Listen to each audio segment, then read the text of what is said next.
Good morning, ladies and gentlemen. My name is Sean Michael Small. Once again, glad to be with you in order to have the discussions of the day for those topics that we feel are important enough to be highlighted. Hopefully, we will be able to keep things in the national discussion. With me alongside to have those talks is my co-host, Mr. Keaton Shah. Keaton, good morning. Good morning, Sean, and good morning to everyone doing something this morning. Happy to be back on the program again, virtually, but better to be here than not here at all.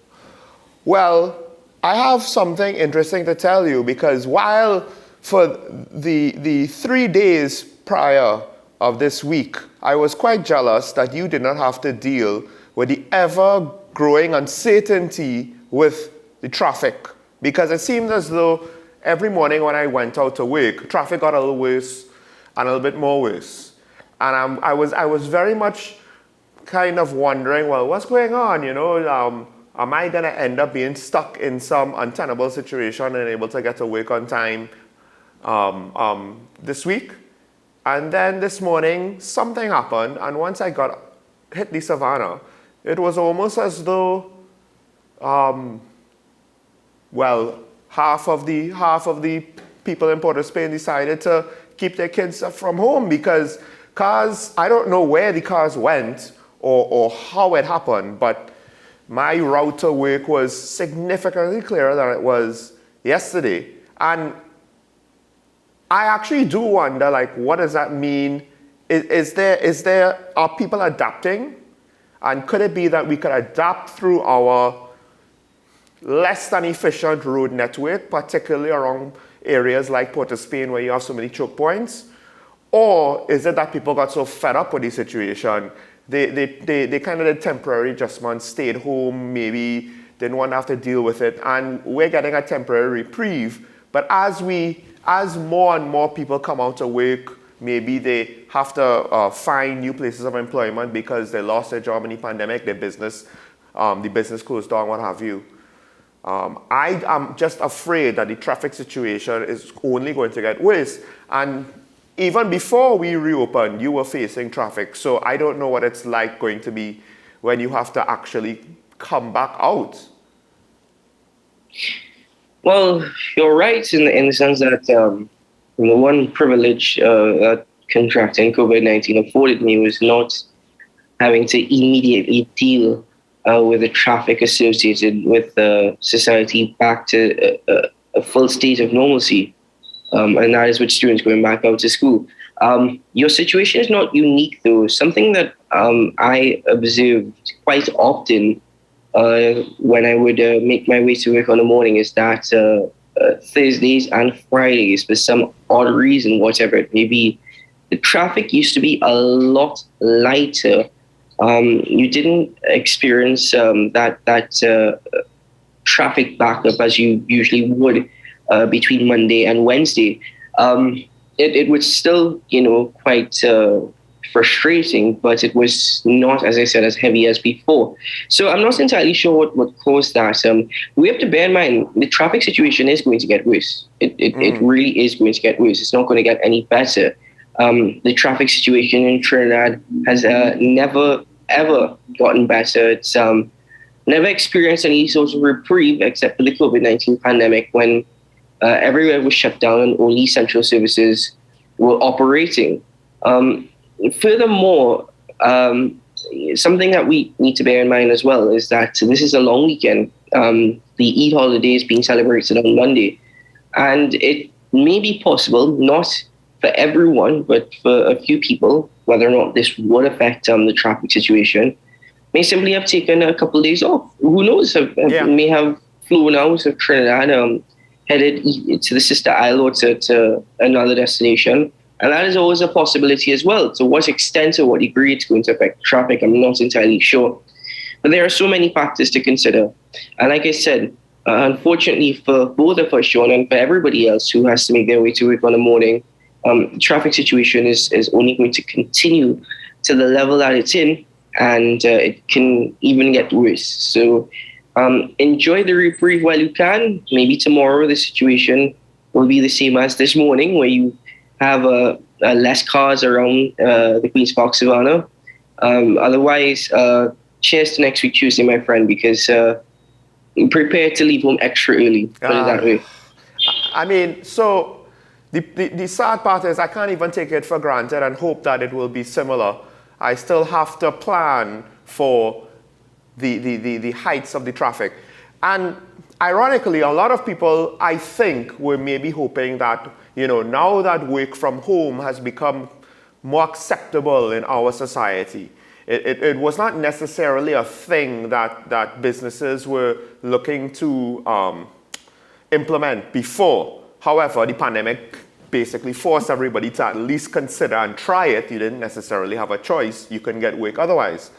Unfortunately, it seemed as though while the ministry alluded to at one point that distance learning for schools might still be something kept in the arsenal and part of the education system moving forward, not necessarily a widespread part, it didn't seem as though the results had similar successes and that kids would have had to go to school and we would have still have that problem with our nation's roadways being congested. Now, I say all that to segue into another topic on education for our kids, and that is with regards to the recent announcement for CXC, because at the end of the day, I've said it before, I think COVID and what happened with failures or breakdowns of certain things expose certain weaknesses in the education system. And then on top of that now, with regards to those who have to do CXC this year, that had to go through 2 years, which I'm sure it was the same for you as it was for me. Form 4 and Form 5, those are the years you prepare for CXC, for that level of exams, right? So now, after having to go through all your preparation in COVID, your SPAs, everything in COVID, for the most part, up until around the end of last year, this year, you get a last-minute announcement about the timetable of the exam. So we have a short clip from the announcement so that people could basically hear how it was presented. Let's hear the CXC's announcement yesterday. The Council recognizes the impact of COVID-19 on the education system in general, and more specifically on the schedule of CXC's regional examinations. At a special meeting of Council this morning, the governing board of the Caribbean Examinations Council, which is made up of governments from across the region, was held today, following feedback from regional ministries of education on the timing of the 2022 regional examinations.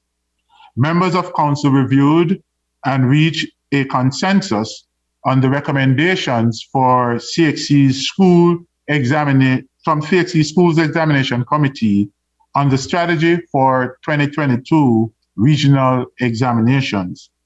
After careful deliberation and consideration of all the pertinent issues, Council agreed that the revised strategy for the 2022 regional examinations shall be as follows: a delay in the sitting of the regional examinations by 3 weeks. This will provide candidates with additional time to prepare for the examinations. Therefore, examinations will commence on Monday, the 23rd of May, 2022, and the results projected to be released in late August or early September. The details will be determined and communicated accordingly. Secondly, extension of the submission of school-based assessment from the June 30, 2022 by a further 2 weeks for the submission of both CAPE and CSET SBAs. And thirdly, that the release of broad topics be communicated to the candidates. CXC will share with the Ministries of Education for communication with candidates. The broad topics to be assessed on paper 2. Well, Keaton, the obvious question that some people might have that have issue with this is why could this decision not be made sooner as opposed to what seems to be a bit of a last minute decision here that the benefits might not necessarily be that great? Well, I'll be honest with you. I think the benefits are still great. I mean, a student studying for an exam or a student wanting to complete their SBA, and that is a student who's not accustomed to or known for doing things last minute, but generally overall would appreciate even a 2-day extension, so let alone a 2 to 3 week extension could be beneficial to students, but it doesn't necessarily address the shortfall that students would have, experienced due to a lack of school time. It doesn't necessarily account for that. But I suppose this is the one measure that CXC sees as fitting, considering that they do not want to keep students back by another year. And they don't want to have that sort of lag within the education system. But something that we have to bear in mind as well, Sean, this is not something that is indigenous to Trinidad and Tobago. This is a regional body. So this is going to affect regional students. And therefore, you have to look at each island's strategy for COVID-19, whether or not all schools were locked down, whether or not students were experiencing online classes, because this is going to affect various students in various manners, dependent upon the jurisdiction. So the announcement is quite late. I mean, as they say in Trinidad, when the pui starts to bloom, it's time to study. And the pui has been in bloom for quite some weeks now. So, if you're using a timeline as a factor, yes, it is quite late. But nevertheless, I think it's still going to be beneficial to students. I mean, they have another 2 weeks to study for something for their exams. Well, that saying, I was told it differently by my economics POB teacher. He would always say, when the pui is in bloom, it's too late, right? But maybe his standards maybe were a little bit higher than some other teachers. I don't know. But I'll say this, though. One of the criticisms I've heard is that compared to other, for lack of a better term, COVID years of examinations where they had to do it in the pandemic. This announcement, because I believe other examinations were delayed, right, to try to give students a better chance to compensate for the situation. But I'm not too sure if those announcements were literally, because they're saying 3 weeks, but for all intents and purposes, the examinations would have begun a few days from now. This decision is very last minute. And as you pointed out, class time probably is not really going to be in the works here, given how late the announcement is. Is there some concern that perhaps this year is maybe disadvantaged, at least when compared to other COVID years? This year, last year, the year before, and a couple of years to come, Sean. Not just this year, it's a couple of years to come as well. There is a disadvantage. Of course, there is a disadvantage. You see, unfortunately, virtual online classes did not benefit every single student, but for varying reasons. Many of them simply could not afford it. They did not have the facilities.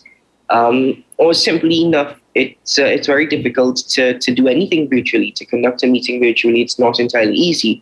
Interacting with individuals are always deemed as more appropriate and I guess more effective, although we live in a world where everything is virtual now. So we are in a phase where we are now getting accustomed to holding classes or meetings virtually.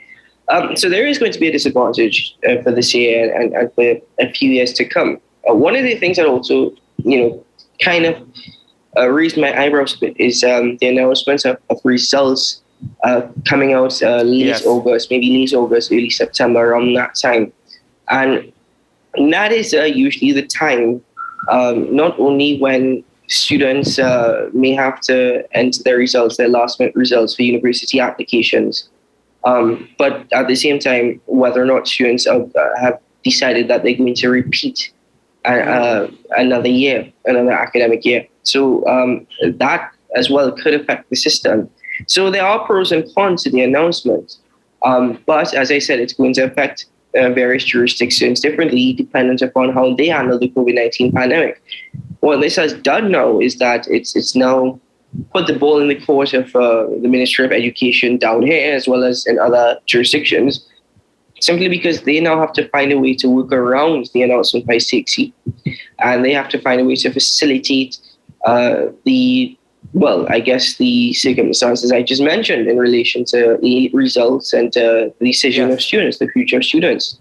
Well, so therein lies the next question, because given one of your previous answers, I think you're alluding to the fact that this decision might have taken so long because, well, the council is made up of representatives from the various countries that use the Caribbean Examination Council as their testing body. Now, then there's the fact that the COVID-19 situation in each country was different. My problem is this. I think, ultimately speaking, it's not as though COVID was some new thing and we didn't know how to respond to it. This is year 2 or year 3.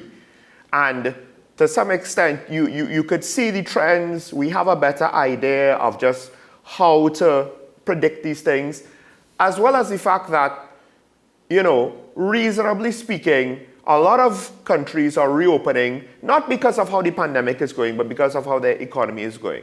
So I get that. But the decisions ultimately was within their control. And I do think they could have made this decision sooner. And if the council, and the fact that the council has to take a consensus and might take too long to have a consensus, is this now opening the door to an argument that maybe we need to reconsider, not necessarily our participation in the council, but how the examinations are structured? Because since it's one examination for all, we kind of all have to go at the same time. But as you pointed out, well, the circumstances of each nation are not the same. And now, perhaps some of the nations could have been ready to go forward, to go ahead with exams, and whereas others their students might have needed the time, but all students now have to be kept back and faced with the question of, will results be too late in order to see to my tertiary education moving forward? So do you think we need to, maybe the council needs to examine itself? Well, that's certainly an argument that has been the cusp of our tongues for many years. I don't know if it was discussed in the time that you were writing CXC or CAPE exams. I know it certainly was in my time. Not much difference in terms of years, by the way, to people who are viewing. But yes, the thing for me, Sean, is that CXC was born out of not only trying to move away from A-levels and O-levels, but also a form of regional integration. And so, as I mentioned, it's a regional body. So a regional consensus is generally taken. There have been many arguments in the past that Trinidad and Tobago needs to reconsider moving away from CXC and back to the English style exams, English board exams, that is O-levels and A-levels, simply because there have been arguments that CXC has had a bias against Trinidad and Tobago students. Whether or not on a whole that the body needs to examine themselves, I think self-examination is always a good thing. But because it's a regional body, at the end of the day, I think it's up to the various stakeholders within the body to decide whether or not they want to continue participating within CXC, the Caribbean Examination Council, or whether or not they are going to seek an alternative. But bear in mind, there have been issues before with CXC. I know that back in 2020, there was a lot of issues in relation to the paper ones. And it's really not easy, put it that way. But it's no walk in the park either. So the quality and the standard of exams are very high. I can make that argument. It is quite high. However, the standards may be quite high. Is the teaching for the exams or the preparations for the exams, do that meet and does that match with the level of the exam? You have to bear that in mind as well before criticizing CXC's output. Well, I'll flip that another way. I have questions and concerns with the education system. And unfortunately, one-size-fits-all testing, I am not entirely sure. I'm starting to doubt the validity of doing it that way, because I don't know if we need to make radical adjustments to our education system, and CXC might not work for us if we do that. That's my opinion. But I'll just say this to close. Ultimately, my concern is just how long it takes for bureaucracies to make a consensus. Because we see that here, I feel as though at times cabinets takes long to make a decision. And with CXC, I would just like to think that when we have extraordinary circumstances or emergencies, effort to make a decision sooner rather than last minute would be undertaken. And this decision from CXC is just a reflection, I think, of some of the flaws in the governments of some of the countries in the Caribbean. I have no other way to Well, say Sean, that. Let me just add to what you're saying. You're right in the sense that bureaucracy has a major role to play in the delay of decision making. The bureaucracy has also led to inefficiency, but at times one will make the argument that bureaucracy has allowed for accountability. However, in this instance, the reasoning given by CXC for the extension associated with, well, not the extension, but the delay, I suppose, in exam time is poor. Because if you're saying due to factors associated with the COVID-19 pandemic, to make that announcement, particularly now, it doesn't make much sense. Like I said, there are lots of benefits to the announcement, but at the same time, the reasoning behind the announcement is not necessarily justified when you take it, analyze it, and break it down and add context to it. Yeah. So if that was the reasoning behind it, it's a decision that could have been made, a lot before now. And for viewers, one of the contexts I believe Keaton is talking about is simply, we knew COVID was here. COVID is not new. So this is not a surprise. You did not need to wait till the last minute to make a decision on factors that came out of COVID. But let's leave this discussion here. There is more to the education system, at least locally, that I am concerned with, and hopefully we will have opportunities in the future to talk about that. But we need to take a break. When we come back, we're going to get into another discussion that was in Parliament yesterday. Stay tuned. This is Talking Point on WESN, the content capital. We'll be right back.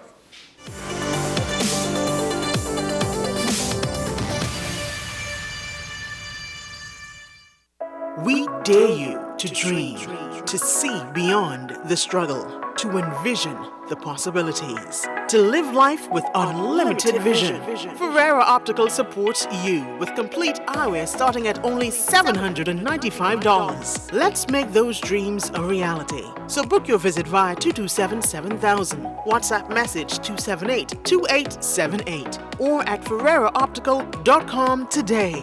We dare you to keep going. Ferrera Optical says, don't limit your vision.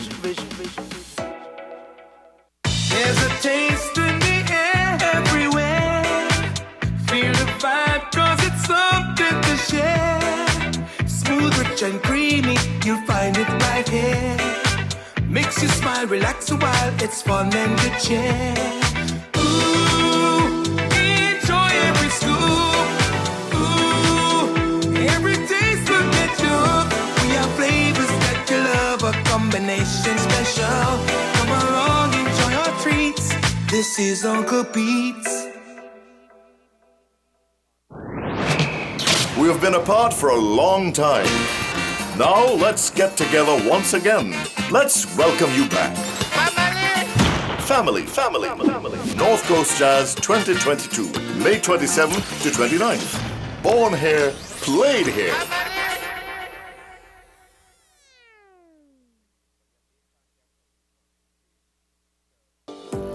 Join me, Sule A. Joseph, as I delve into the day-to-day psychological issues plaguing our society. We will discuss behaviors that encompass the biological influences, social pressures, and environmental factors that affect how you think, act, and feel. Sight, Thursdays at 11 a.m. Only on WESN, Content Capital. If you live with someone who's tested positive for COVID-19 and has to self-isolate at home, take care of them from a distance and reduce their movement around the house. Give them space, a designated space, and open those windows. If you have to be in contact, mask up, both of you. If you work, stay home from work and don't go out, not even to the grocery or pharmacy. And remember, no visitors allowed. Limit the contact to limit the spread. The Trinidad and Tobago Red Cross Society. Mission-based, people-focused, community-driven.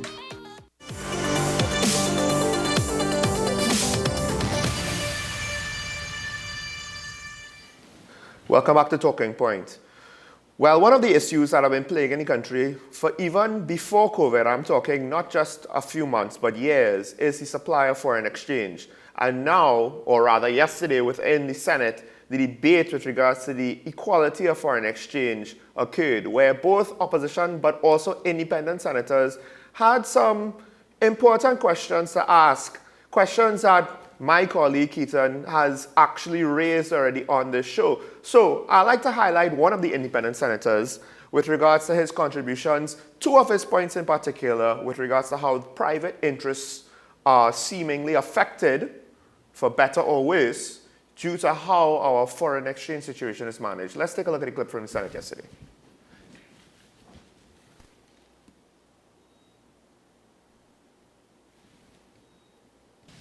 The Honourable Minister has well quoted figures extensively in his contribution to justify that a significant number of entities accessing these facilities are in fact MSMEs. However, in his contribution, Senator Leiter queried how much MSMEs are really benefiting from this facility at the Exim Bank.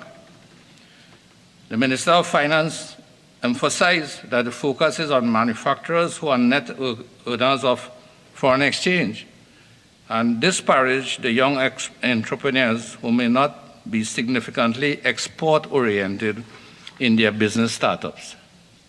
I can well imagine the reaction of these young entrepreneurs in seeing finished goods such as luxury cars, high-end furniture, food and wine, just to name a few, still being readily available from certain seemingly privileged businesses. With the primary emphasis on facilitating exporters, apparently there is little or no consideration being made at the Exim Bank for the authorized dealers, for those engaged in the production of import substitutes, or entrepreneurs willing to get into import substitution. In the case of import substitution manufacturing, Madam President, the focus is on the goods being produced for local consumption and not necessarily for exports. So why should such entrepreneurs and manufacturers be penalized when it comes to allocation of foreign exchange? For this effectively reduces the dependence on imported finished goods and the resulting demand for foreign exchange. These entities are able to hold on to their proceeds for their use, or they may choose to sell to an authorized dealer. It has been reported that this foreign exchange savings deposit that is held in commercial banks stand at approximately $2 billion. It is not clear whether the central bank guidelines to commercial banks for rationing of this foreign exchange still allows for the sale of forex to these depositors who have such substantial US dollar deposits. It has been articulated by some that this hoarding of foreign exchange is aimed at capitalizing on an anticipated depreciation of the TT dollar. Well, there's independent Senator Independent Senator Diorup Timal and his contribution to the debate. And some of those questions, I think, are significant because if private interests are able to hold on to reserves while accessing foreign exchange while other businesses can't get it, and those businesses who can't get it ultimately are employers, I do have to wonder, is there something else that should be done in this situation? Keaton, can we implement significant and more stricter changes, or should we just leave things as they are, some of it being informal and decided upon by the banks? Credit card limits, for example, is also an area of foreign exchange control that does not seem to be mandated by the government right now. Well, in that instance, in terms of we're talking about banks, they want to really govern that, a central bank, in which their operations are supposed to be autonomous to that of the government. So the government really does not have much say in relation to trying to control the banks. That's really up to central bank. In terms of further restrictions, what more do you want to implement? You know, the thing is that our Minister of Finance, who every time I think about our Minister of Finance, I cannot get that smirk and that sarcastic laugh out of my mind. And the reason is that I'm not trying to be disrespectful or facetious in any way. But at the end of the day, our Minister of Finance always talks as though everything is grand, everything is great, we're able to stabilize things, we're able to do good. It's an absolute lie to the citizens. You know, I'm being quite frank now. It's a complete lie to the citizens. The Minister of Finance indicated during the early months of the COVID-19 lockdown in Trinidad that the government was pumping, I think, US $500 million into the Exim Bank. Mm-hmm. Now, that a lot of that was not accessed. So, sorry, I'm mistaken. I think it was 250 million US. Quite a bit of that was not accessed. So what they did is that they kept that reserve and they added even more to the Exim Bank. And in the budget last year, they prioritized SMMEs, as mentioned by Independent Senator Diorup Timal. The thing is, I'm always wanting more information. And I'd love to know on the part of Exim Bank just exactly how many SMMEs have qualified for funding, have received funding, and exactly who are those entities? You know, are those entities startups? Are those entities pre-existing businesses? And, you know, what are those businesses? And it will be in the public interest to know, because at the end of the day, foreign exchange reserve comes from Trinidad and Tobago's oil and gas and exports, and belongs to the people of Trinidad and Tobago. So we'd also like to know who are the individuals that are accessing the foreign exchange that is pumped into the Exim Bank. But Sean, one important question that you must ask yourself. The Minister of Finance was absolutely proud last year when he announced the removal of VAT from certain food items. His infamous announcement regarding pigtail. Apart from that, the year before, or a couple of years before, the announcement of taxation or increased taxation on items that are deemed as luxurious, such as grapes, apples, etc. But you have to ask yourself, what is the priority of the government? You know, where does the Minister of Finance prioritize his policy? Because the Independent Senator was absolutely accurate in stating that there still seems to be a great amount of these luxurious items that are making their way to our shelves. There still seems to be a great amount of foreign exchange that is expensed in importing these items. And yet somehow the man on the street is struggling to figure out exactly when next or where next is my meal coming from and whether or not I could afford it. So it seems as though, and I've said this before, and this all ties into the conversation, I'm not going out of context, but slowly but surely the middle class is disappearing in Trinidad and Tobago. And the lower class is getting stronger and stronger. And people might take offense stating that we still kind of have this classism and whatnot. But from an economic perspective, let's be realistic. Who is benefiting the most? those within upper class, those who have a great influence within the business community for long-established businesses, those who have it very easy in terms of accessing foreign exchange. Now, at the end of the day, those are the individuals who consume most of the foreign exchange. And so it makes it more difficult for those within the middle and lower classes, if they like to establish a business by any means necessary, to do such. So you have to ask yourself, as much as we've gotten this budget of benefiting SMMEs, we have no information on just exactly how or who that benefited. So the entire budget last year was a facade. And I go back to the smirk and the sarcastic laughter of the Minister of Finance. And I'm asking him this morning, in Trinidad and Tobago, do you prioritize the nation as a whole? Or is it that you create this facade and at the end of the day, it's only benefiting a few individuals? And do you have a choice as to whether or not you have to appease those individuals? So, I mean, you asked earlier what to change. And one of the things I do have to consider is what is the specific criteria? Because we get generalizations on who they say is being prioritized for foreign exchange. At the end of the day, we know banks are a commercial entity, they're for profit. It makes the most business sense to provide the best and most service to your most profitable customers. And your bigger customers are usually your most profitable customers. So while people might lament, preferential treatment for the rich, well, that's because that's how banks make money. Now, I think what people need to always remember is our energy sector enriches us in two ways. It provides revenue for the government, but it also is the main export to give us the foreign exchange. And the foreign exchange allowed us to get access foreign goods that were made cheaper than what we could have made easily here because of economies of scale. So with the price of oil where it is, in the short run, there might not be a forex shortage. There might not be a forex shortage right now. That's not to say that it's going to last forever, because before COVID, when oil was hitting $20 and even negative, right? Then we had serious foreign exchange problems with no end in sight, and then the pandemic hit us.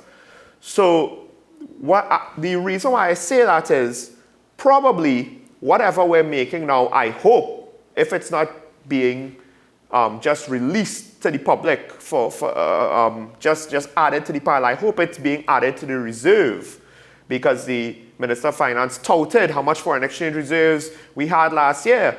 I think it was $6 billion, but there was no indication that those reserves were sustainable, in that we had significant enough inflows coming in. With regards to this situation, not only am I asking if how commercial banks are allowed to do business should be examined. Should companies that earn foreign exchange, should they now be told, well, since you're earning it, you could see about your own stories, and we need to prioritize those who want to do this for capital investment as opposed to operational costs? And then also, vacation and leisure travel. Do we have to look at that? At some point, do you think we might reach a point where we have to look at that and maybe curtail that even more than the current controls do?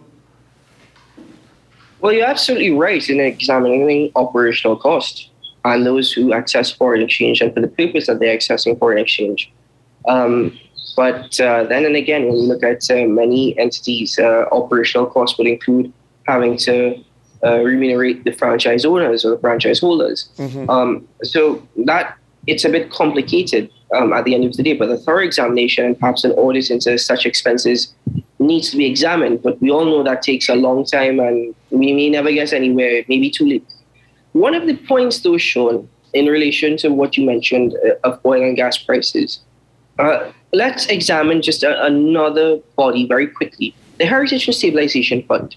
Yes. Right. There have been 4 withdrawals from the HSF in the last few years. 4 withdrawals. Now, to me, as far as I'm aware, according to the HSF Act, the HSF is funded by excess reserves or excess income earned on oil and gas that was not budgeted. In other words, we estimated oil and gas at this price and we estimated this revenue. Anything we earn over that goes into the HSF. Currently, that is what we're seeing taking place right now. We're earning more than what we budgeted for. Is the excess of that foreign exchange going to be pumped into the HSF? Or is it that part of it is going to be pumped into the HSF? And the government is going to utilize it elsewhere. Because at the end of the day, all of that you have to take into account when you're asking exactly where is our money going. Now, bear in mind, we are an import-reliant country. Yes. That is not news. That is very much the case. And many a times, imported goods can be cheaper than locally produced or locally manufactured goods. That's not always the case, but in some instances it can be. And again, I go back to that. We also have to look at where we are spending our money, prioritize our expenditure, and in that instance, Sean, as soon as we start doing things to that degree, or where we get individuals with a level of intelligence capable of making such decisions, or capable of enacting such, at the same time, you are going to allow for the boosting or the championing of a local sector, our local manufacturing sector, our local processing sector in itself, which we would have the ability at some point or the other. It's going to take some time, but we would have the ability, if we expand, to export as well. Well, in fact, right now, I think we have the ability to export certain goods. But at the same time, if you do that, I'm quite frustrated. I'm quite tired and fed up of hearing the Honorable Minister of Trade and Industry, of hearing the Honorable Minister of Finance always talking, and even the Minister of Energy and Energy Industry saying these most wonderful things without adding context or being true to the picture. And I will respect them. They hold those positions. Mm-hmm. But I disagree many a times with the wonderful news that they share with us, because they just simply do not explain it or put it in context to the degree that the citizens will have a better understanding. And so at the end of the day, when they're saying these things that seem so merry and so dandy, it has little to no effect or positive effect on you and I. Well, I want to touch on that, the manufacturing part, what you said there. Here's the interesting thing with that, and it goes back to what the independent senator was saying. The manufacturing sector to produce things locally, right? So diversification, are we paying lip service every time that diversification, that word was thrown out last year? Was it just lip service to placate the people? But hey, energy revenues are back, so we don't have to worry about it. The reason why I say that is this. In order to diversify further and increase our manufacturing, we need heavy machinery. And we can't produce that here. That's the whole point of why we need a manufacturing sector. So we need foreign exchange to import those things. We need foreign exchange for the capital expenditure. And case in point, the president of Guyana is looking for foreign investment just for that, just to build up Guyana's manufacturing sector. So it seems as though he is learning from our mistakes, and he's saying, I need to build up the manufacturing sector, and I'm going to use the energy revenue and the foreign exchange that I'm going to have now, right? I'm going to use the low energy prices as an incentive to get direct investment now to build up the manufacturing sector, which will improve the standard of living for the Guyanese people within the short term as more goods and services are available, but also jobs are being built, the economy is growing and developing, and we could hopefully keep this going. Technically speaking, we are in a similar situation, although a lot of the details are very different. And I don't see this is the president conducting a presentation to get investors. I don't see our government, and maybe they are, and they just for whatever reason don't want to tell us, which is kind of silly. But I don't see us really trying to leverage whatever we have left in order to build up a manufacturing sector that we're going to need when the energy revenue runs out. It keeps coming back to save us. It keeps coming back to save us, and I wonder what is any government going to do when it has nothing left to come back and save us? Well, my brother, I'll give you the simple answer. They're going to blame administrations from before. Whatever government is in power when that time comes, because it's not a matter of if, it's when that time comes, they're going to blame previous administrations.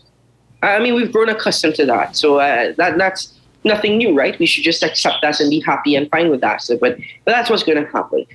Also, I'd like to give you a piece of advice from a brother to brother, and that is, you see that word diversify and diversification? I think you need to remove that from your vocabulary. Not because you've misused it, but because how many times are we going to utilize that word when it amounts to nothing? You know, so you're constantly using that word, and what is it doing? It's just frustrating you even more. And that's the thing, Sean. That's the thing. When the Prime Minister returned from COP26 and told the nation that we can no longer rely on oil and gas, we have to look at other sectors.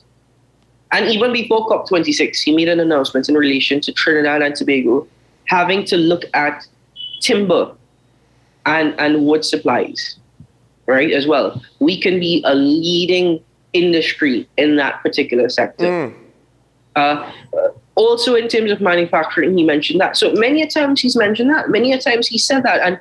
And it's like a reoccurring decimal. You know, it's very much like a verbal constipation where it comes out bit by bit, but nothing significant ever happens. At the end of the day, my friend, how much more are we going to hear about this when nothing is done? And with respect to Ghana, yes, they're learning lessons from us. I have no doubt about it. And why not? Why not learn lessons from us? Why do we get upset when we speak about Guyana? Why do Trinbagonians get upset when we speak about Guyana? Is it a level of jealousy?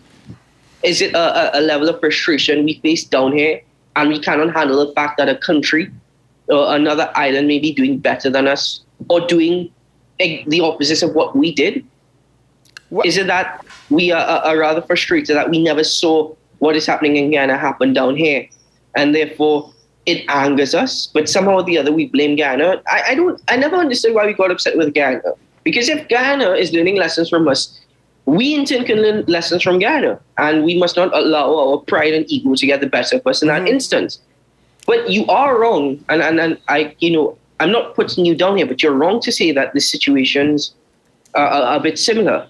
My friend, Guyana has the capability for years now to feed its own population. Guyana has had the capability to, in fact, supply other nations, other islands around the Caribbean with food. Guyana has told Trinidad and Tobago that we have the food. You have the ability to establish a processing and manufacturing sector. We will supply you. You will do that. We can work together. Guyana has told Trinidad and Tobago that. The president of Guyana, Irfan Ali, made that comment whilst in Trinidad and Tobago for a chamber meeting, right? Guyana has had that ability, and they have been doing that for years now, feeding their population. So the situations are not the same. It's very much different. At the end of it all, Sean, I always go back to this one example. St. Vincent and the Grenadines, when the volcano erupted, a couple days later, products from St. Vincent and the Grenadines was still arriving in Trinidad, right? They were still arriving where we saw ground provisions and ground seasoning for our use. We import avocado from Dominica when avocado is not growing in Trinidad due to seasonal factors, if that's what you want to call it, right? The situations are very much different. And I'm just simply saying, if Guyana is learning from us, why can't we learn from Guyana? Well, and again, it goes back. Why is this important to the Forex discussion? Well, the Forex to be used to invest in agriculture for heavy machinery so that we don't have to have farmers having to use manual labor or animal labor or old machinery and equipment. To develop our food processing centers. At the end of the day, you can't just pull things out of the ground, put them in the back of a truck, and then expect, people just take food. So that doesn't work with every vegetable that we have available. That doesn't work necessarily with cattle, just so. We could have built up, and we still have a window. I think that's the point. Guyana has a window, their window is large. Our window is small, I think, in comparison, but we still have it. Our window is not closed. And I mean, also with regards to tourism, we're seeing tourism in a lot of the other English-speaking Caribbean countries flourishing, restarting. Royal Caribbean has now strengthened ties with Barbados because Barbados gets tourism. Barbados understands how to capitalize on it. We don't. We don't invest the money, and part of that also is the foreign exchange for foreign marketing with regards to tourism, with regards to our airline foreign marketing for that as well. So there are so many opportunities for TNT to make money. They're not all going to replace oil and gas, but you could argue a combination of them could replace oil and gas. A combination of them could give us something to, at the very least, fall back on when the price of oil dips down to negative $1 or whatever it did for one day in November 2019. $20 a barrel was not sustainable for TNT. Our systems are just not set up for that. And at the end of the day, we cannot hope that there's going to be wars in other parts of the world, which still negatively affect us, in order to keep our foreign exchange reserves high because the price of oil is high. So the investment into other sectors in order to help achieve a different balance, because we have a balance now, but it's not a healthy balance.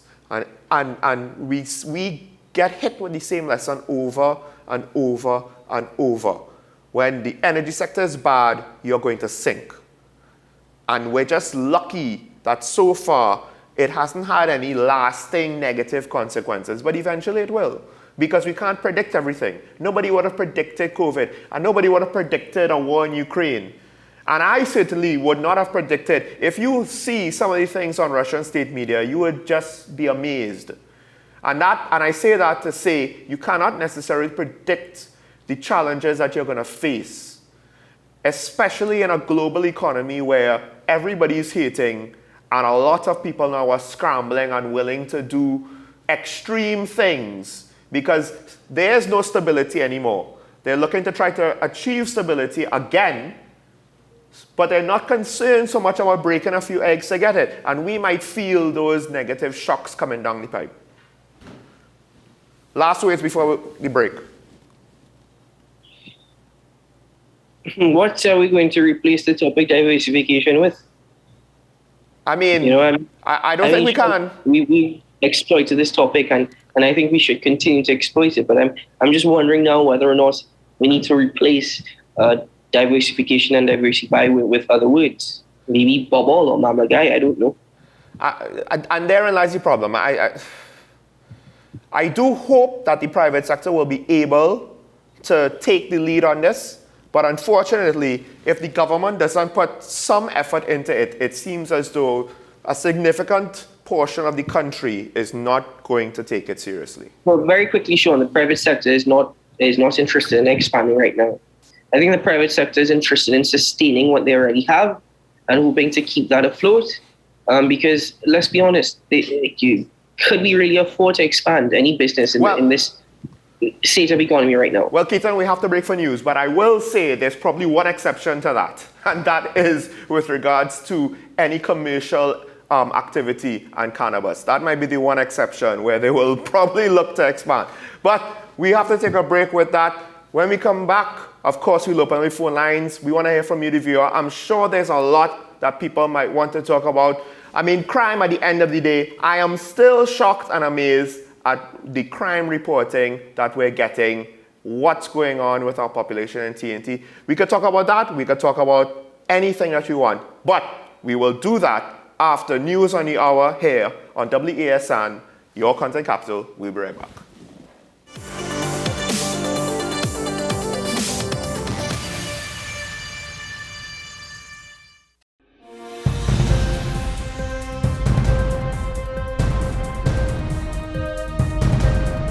Seven is out, all day is in. WESN News on the Hour.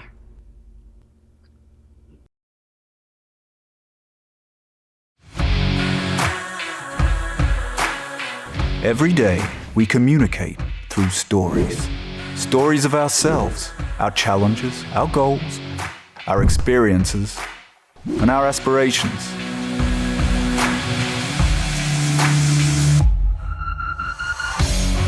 Storytelling is an art that we have mastered.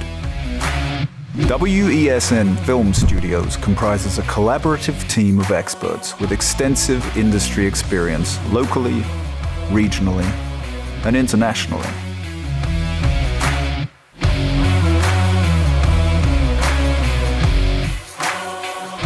The ability of your business to successfully communicate with your preferred audience depends on the strength of the stories you tell. Your vision should be communicated in a high-quality, professional, and creative way.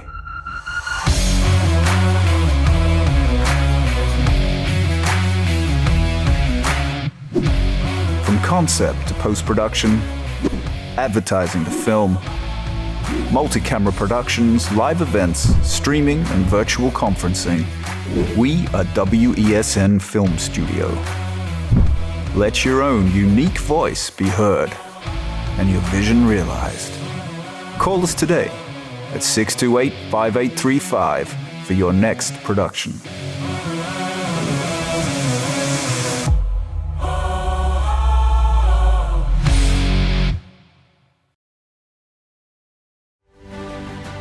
AM Prime on WESN, the only place from 6 to 7:30 a.m. where you can get the most analytical and thorough interviews and regional reports. The Barbados Labour Party, led by the Prime Minister Mia Amor-Motley, once again able to achieve a clean sweep in yesterday's general election. I think a lot of people have underestimated the power of Tobago nationalism. If the government is afraid to say it, I, Martin George, I am saying it this morning on your show, Andy, there will be no carnival before Ash Wednesday. Grab a cup of coffee and start your day right watching AM Prime with Andy Johnson weekdays from 6 a.m. only on your content capital, WESN. Every word, every line, every paragraph depicts a real moment in someone's life. A father, a sister, a mother, a brother. We at Newsday are dedicated to you, the people, and through independent, unwavering journalism, strive to always bring your stories to life. Because your stories are more than just words. Newsday, independent and credible. Let your voice be heard. Call Madam Fix-It on WESN, the only place that effectively helps you with your woes. Having problems getting onto government agencies, water woes, NIS and pension problems, potholes, and much, much more. Call me, Madam Fix-It, every Monday, Wednesday, and Friday, right here on WESN. Let me fix it for you. AM Prime on WESN, the only place from 6 to 7:30 a.m. where you can get the most analytical and thorough interviews and regional reports. The Barbados Labour Party, led by the Prime Minister Mia Amor-Motley, once again able to achieve a clean sweep in yesterday's general election. I think a lot of people have underestimated the power of Tobago nationalism. If the government is afraid to say it, I, Martin George, I am saying it this morning on your show, Andy, there will be no carnival before Ash Wednesday. Grab a cup of coffee and start your day right watching AM Prime with Andy Johnson weekdays from 6 a.m. only on your content capital, WESN. A reminder from WESN. We urge you to protect yourself and others from the spread of COVID-19. Stay safe by taking some simple precautions. Clean your hands often. Use soap and water or an alcohol-based hand rub. Maintain a safe distance from anyone who is coughing or sneezing. Wear a mask. Don't touch your eyes, nose or mouth.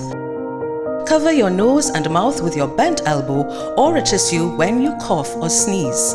Stay at home. If you have a fever, cough and difficulty breathing, seek medical attention.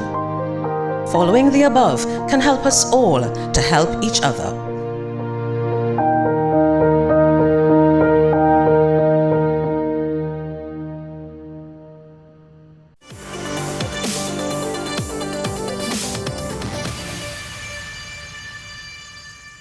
Welcome back to Talking Point, ladies and gentlemen. Now is the time. Sean Michael Small, Keaton Shaw, we want to hear from you, the viewer. What do you have to say about what we talked about or what things that we didn't talk about? Call in, let us hear 62.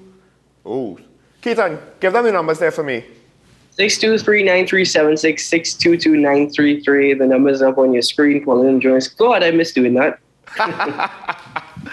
Oh boy. So while we're waiting, I do have to point out something there that was in our newscast there, and that is with regards to the ballistic testing of the guns. Look at when they're going to confiscate the guns, because the Commissioner of Police was so sure, it seemed, that his officer was shot from the front, except now the autopsy says, no, you were wrong. There's a reason why evidence, the firearms are taken from police officers involved in a shooting from the very beginning of the incident as it happens in order to preserve chain of custody and the evidence. So now this is almost a week later. How confident are we that the firearms weren't tampered with or swapped out? Because at least one police officer probably has something to hide. I think that's reasonable for me to say. But we have a caller from Arima. Good morning. Yeah, good morning. It's the ex-president of the Supermarket Association. I am really calling on a serious matter for food. Mm-hmm. All these inquiry and all kind of things. I am reminding the public as an importer, it's looking dim to get food in this country. The first time I see a government minister, Minister West, Senator West, came up of the importance of using cassava, which I spoke about Yes. on this same program. Yes. And it's very important we do something about this, because this is food. All them things that I hear in there about what are we doing in place, and it's the closest I ever come in 60 years of my business and doing this thing. I started the cassava business, but they have to get themselves involved in a bit. Now, let me tell you parallel what is going on there. This government put a 60% on macaroni to protect the local macaroni. I will want to make a statement like that. I don't know if it's because of finances or to protect the industry. No part of the world you put 60%. That is overprotection for middle earners or lower income people. Second thing, this week they put 30% on milk, evaporated milk and condensed milk and all these other things to protect what? Mm-hmm. In business they call it absolute advantage, cooperative advantage, that you don't do that. Now, I suggested to them, if they use 30% on milk, 60% on macaroni to protect what I don't know, if we could take, we alone import 5 containers of French fries. And this is French fries if you all didn't see the article. But it is all, it is around the social media. I just want to leave you all with one thing. I am begging on my knees that this government put a surcharge of 25% on French fries. Is almost $1 billion in French fries. $825 million to be exact. Okay. Take the money, put it in the Ministry of Agriculture. Let's start to do one thing. Sweet potato, cassava, and get it in the pallets of people by using the same protective measures Okay. government has been using. All right. From the macaroni, etc. All right, thank you for that, Arima. Thank you. That is a very good point there with regards to utilizing and putting protections. Now, we do have to, I think, something that we didn't explore earlier today, Keaton, we do have to put potentially protections in place to encourage local production. Certainly. Sean, I mean, I thought that would have been basic economics for the Minister of Finance and the Minister of Trade. I really thought that would have been, listen, we need to do this. We speak about protecting the local economy, but... Don't forget, the Minister of Finance always has a plan. He just doesn't know what it is to tell us, I assume. Anyway.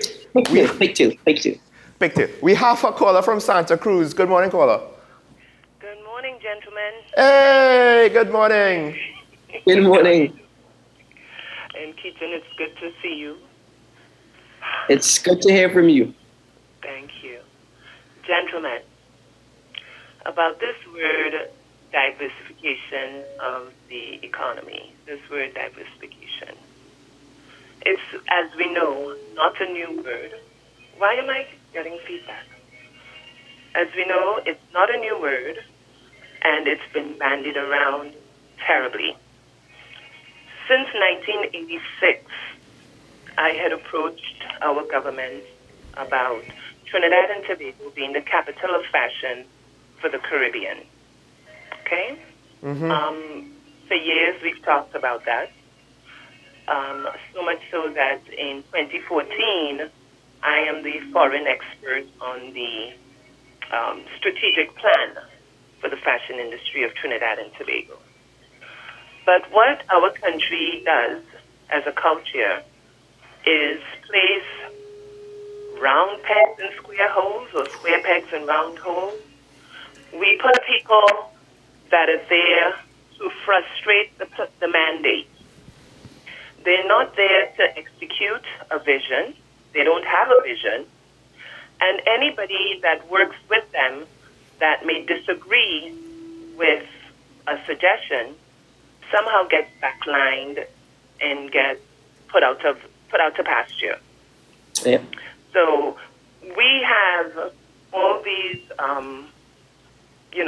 associations and, film TT, fashion TT, et cetera, being run by people who know nothing about the industry and who do not want to surround themselves with people from the industry that may know more than they do, because God forbid, she knows more, he knows more than I do. I'm going to look bad. And they do that in all areas, which is foolish. Now, Sean, I remember you saying a week or so ago that we have to be careful what we pray for or what we ask for, because we may get it. But Trinidad and Tobago needs a shake-up. We have too much to offer that we are just sitting on because, it has oil money and the ducks their money and them. It continues that way. Meanwhile, we have foods that could be marketed as quote-unquote exotic products. We have clothing. We have culture. We have, in every single sector, we have something to offer the world. But we refuse to get up and do it until it's just for a taste that's called for immediately. Okay, so I'm bearing my grounds on that, and I just want to add one other thing. Quick. Last night, I heard Kristen Williams, the attorney for Mr. Romney, who they said may have shot the police officer, say some things on the phone, on an interview that should not be coming out of the mouth of any attorney. And what he implied is that this young man is going to have to turn himself and talk to the TTPS, and he can't do anything about it. How can this man show up by himself? So we're going to have to now rely on the he say, she say of what the police say and what this young man says, because there's nobody else that's there to sit with him and speak on his behalf. Where's his representation? I just hope that I misunderstood what this man was saying yesterday, because I am livid. Yeah, I think I see what you mean with regards to him not having proper legal representation to somewhat support him, and he just has to go there and face the police. Right.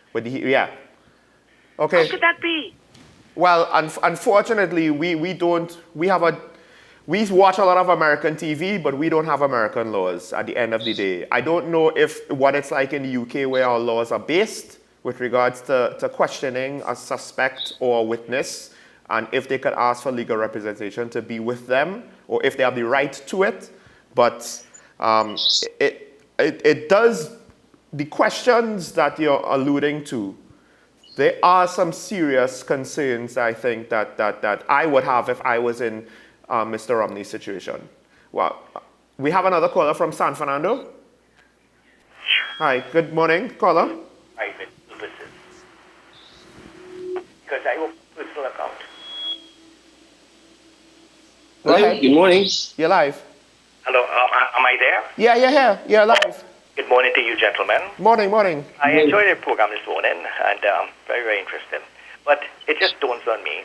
Let us suppose hypothetically, I have a business products of which can be exported. Mm-hmm. I do have the finance to really get into the export system.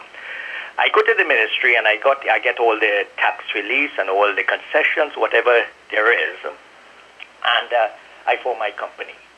I go to the bank and I get a US dollar, US dollars, hard currency, in which to buy my raw products to bring to Trinidad to start my business. Mm-hmm. And I start my export. Okay, fine. My products are exported wherever, Miami, wherever I could get hard currency. And I said, hey, customers, I tell my customers, hey, look, for convenience sake, I have opened an account in Miami or somewhere in America. Mm-hmm. And I said, can you, all the proceeds from my exports go into that account?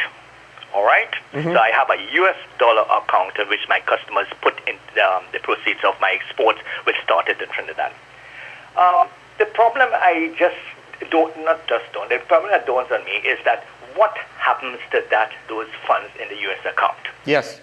In the sense that, do I use that? I can use part of it to further my exports. I mean, form a company in the States now and further my exports and get more US dollars. But initially, I got the whatever money from Trinidad to start my local company. Mm-hmm. Now, the money, the proceeds that come into that account from my customers my abroad customers, what happens to that money? In other words, if I want to start a new cycle, I go back to the bank very pathetically and say, hey, I need some more foreign currency.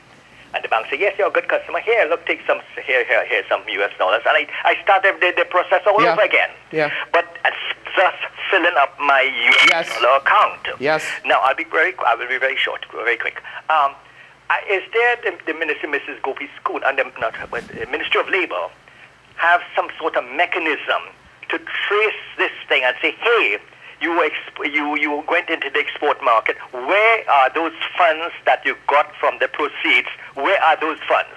Because what is happening now, it seems to me, when I've been reading a lot of things, that these people who open the account and get these proceeds now start to buy condos, they start to make a luxurious life, thus misusing our money which was advanced to them initially. The Ministry of Trade should have some sort of mechanism whereby they make these people accountable, or not the Ministry of Trade, or even the bank, accountable for the initial outflow of this US dollars. This is what is causing the hemorrhaging in this country. And it doesn't seem to have a system whereby these people are accountable for the money they borrow to start the export business. Perhaps Mrs. Nunes Teixeira could add this when she comes on, but this seems to be a very, very big hole. Yes. That I can get money, I can export, I can have my personal account, I can buy my condos, I can buy my luxurious cars and live my resort up the islands, and I am not accountable to anybody. And furthermore, I could open another company in the US and sell and start exporting. But I'm not, as I repeated myself, I'm not accountable to the Trinidad and Tobago taxpayers for the initial money that I advanced to you. Okay, thank you very much. Thank you very much. Thank you, caller. Thank you, caller. I believe that was one of the points that Independent Senator Diurup Timal was making yesterday that I also tried to say. But I do not know if the ministry has any mechanisms with what you were asking to monitor for that. But the problem is there. Keaton, if you have a comment, quick. We do have another caller. Let's go to the caller. I'll pause. I have a comment to make on Santa Cruz and San Fernando, but afterwards. Okay, so we have a caller from Chaguanas. Good morning, caller. Morning, Professor.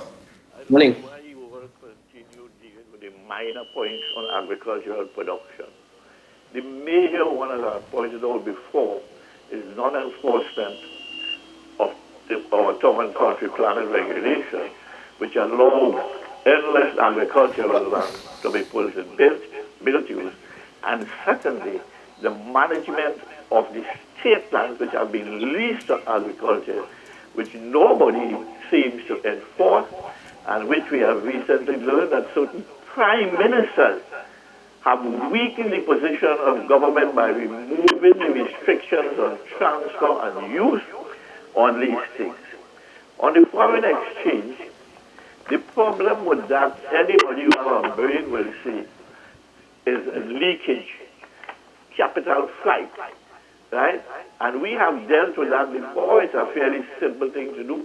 People who get foreign exchange to import whatever it is, before they get more, they have to produce evidence that they imported whatever they get is asked for. And last point, diversification. Diversification is really something that government should be doing in the annual report, which I have mentioned before. Anybody who have a suggestion how to improve this, I don't be wanting to see the Prime Minister. They should be going to the relevant government agency and see that. But recently, I think I saw on your program, somebody talk about you can't go to cabinet with an empty hand. What is it, cabinet and get a bribe for anything in this country? Why don't you explain those kind of statements? Any questions before I have no questions to you, Professor. In relation to that comment about cabinet, go to cabinet with empty hand, that was made by the current mayor Port Spain, Joel Martinez, in relation to the development of a park and whether you wanted to use artificial turf. But Professor, I will ask you to be mindful of not undermining any points that Sean and I make, as well as the contributions, of course, to the program, as you did at the beginning of the call. And the reason is that the points that you raise are absolutely relevant, but we cannot undermine points because all of them are part of the problem. And what you mentioned in relation to state lands, and in what you mentioned also in relation to the management of lands from town and country planning, is also part of the problem. So we may not have highlighted it, but it doesn't mean that we raised minor points. What you raised is a serious point, and it's been in the public domain for quite some time now. And as I said, it's part of the problem. It adds to the situation, and hopefully, I don't know, maybe the future is bright for the youth of Transvaal, where they see these things and they could make those decisions and make those changes. But currently, I have no hope for that happening. Just before the next caller, Professor, if you're going to hear me, I think the point that was being made was everybody has good ideas, and we go to the relevant state agencies, and for the most part, cabinet controls the funds. And a lot of ideas never start because we don't have financing, and that's what local government has to deal with. Right. Bureaucracy. So we have a caller from Pitty Valley. Good morning, caller. You're live and on here. Morning, gentlemen. Morning, and again, very good morning. enlightening. And thank you very much for keeping us informed. With reference to yesterday's comment with the school violence, let me quickly I don't know if you were informed, but we have established something called suspension centers. And the suspension centers were set up so that when children are suspended, they report to the center, and that center would do an assessment on them to see whether, even though you would have on the suspension notice obscene language or disruption, there's something deeper that is going on. So the suspension center will either assess, and of course we would find out that illiteracy is high on the agenda, and then recommendation is made for them to either go to YTEP, Serval, a school or vocational school that will be made at their best, so to speak. So I just want to put that in the recommendation that there were suspension centers, and the first one was established on 2001 in Cerulean Road, right by my good self. Anyhow, the gentleman from Richmond did give him himself at 2:30 this morning with an attorney and his mother and father on Riverside Plaza. So I know probably he had several attorneys, but he did 2:30 this morning, giving himself up to police with his mother, father, and our next attorney was also present. So I just want to clear up that matter. The third matter is that we have been very good in talking about the problem even come up with some solutions. And I think we have fallen short on the implementation process.